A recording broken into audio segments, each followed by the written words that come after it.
नमस्ते किसान भाइयों।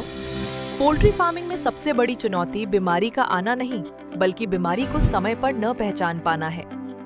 क्या आपने कभी सोचा है कि एक एक्सपर्ट फार्मर को बीमारी आने से पहले ही खतरे का एहसास कैसे हो जाता है? इसका जवाब है बर्ड्स की भाषा को समझना। बर्ड्स बोलकर तो नहीं बता सकता, लेकिन उसकी हर हरकत, उसके बैठने का तरीका और उसकी आवाज हमें सब कुछ बता देती है। आज पोल्टिव न्यूट्रिशन के इस विशेष वीडियो में हम उन संकेतों के बारे में गहराई से जानेंगे जो आपको एक साधारण फार्मर से एक प्रोफेशनल एक्सपर्ट बना देंगे। मैनेजमेंट की शुरुआत होती है बर्ड्स के मूवमेंट को देखने से। सबसे पहले बात करते हैं हडलिंग यानी झुंड बनाने की। अगर बर्ड्स शेड के कोनों में या एक दूसरे के ऊपर चढ़ रहे हैं तो ये सीधा संकेत है कि उन्हें ठंड लग रही है और वे अपनी एनर्जी शरीर को गर्म रखने में खर्च कर रहे हैं।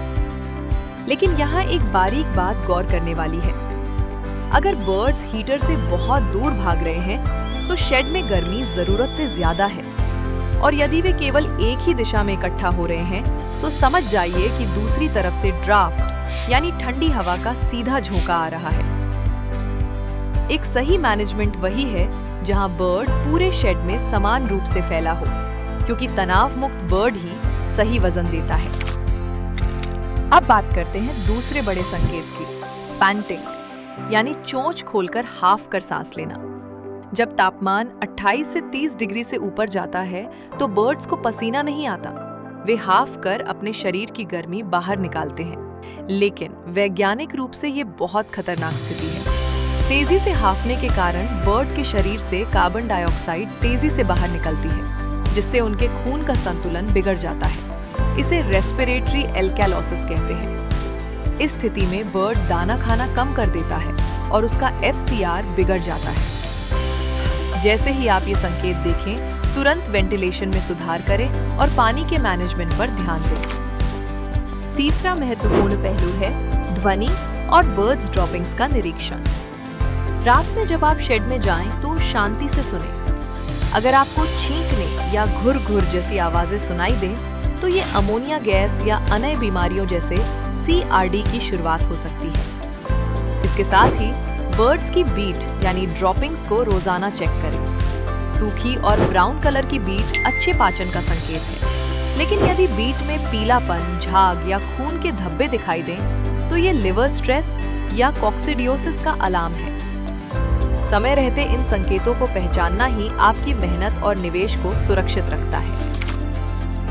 किसान भाइयों, इन संकेतों को पहचानने के बाद सही समाधान अपनाना ही पोल्टिव न्यूट्रिशन का उद्देश्य है। वातावरण को संतुलित करने के साथ साथ बर्ड को अंदरूनी शक्ति देना अनिवार्य है। जैसे ही आपको लगे कि बर्ड्स किसी भी प्रकार के तनाव जैसे कि एनवायरमेंटल या मेटाबॉलिक स्ट्रेस में है, उसे इमोटिव WS का सहारा दें। ये एक शक्तिशाली इम्यूनो मॉड्यूलेटर है जो बर्ड की प्राकृतिक प्रतिरक्षा प्रणाली यानी इम्यून सिस्टम को मजबूत करता है। मजबूत इम्यूनिटी न केवल वैक्सीन की प्रभावशीलता बढ़ाती है, बल्कि बर्ड्स को हर मौसम के बदलाव से लड़ने की ताकत भी देती है।